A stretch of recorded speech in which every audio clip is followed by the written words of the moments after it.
ninguém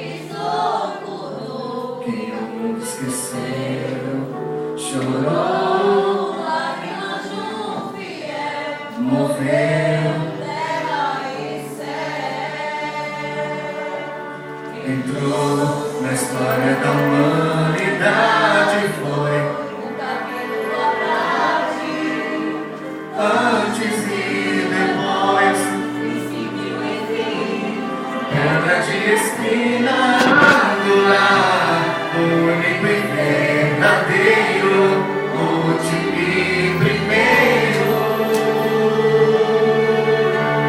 pra pagar o preço pelos meus pecados,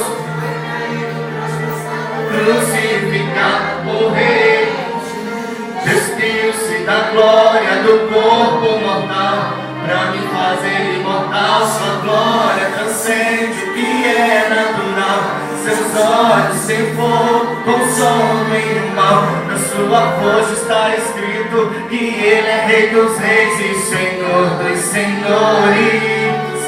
Adorai o Cordeiro de Deus, exaltai o Cordeiro de Deus, digno de abrir o livro e desatar os selos. Só Ele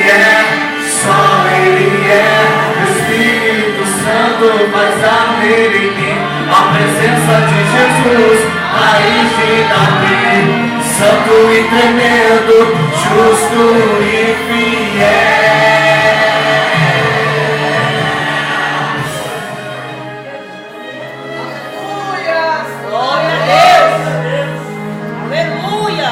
Absoluto, exaltado, ele é Senhor, leão e batível, campeão de Judá, revelação perfeita, santo de Israel, em seu DNA rei dos mistérios de Deus, extraordinário, leva defeitos, onipotente,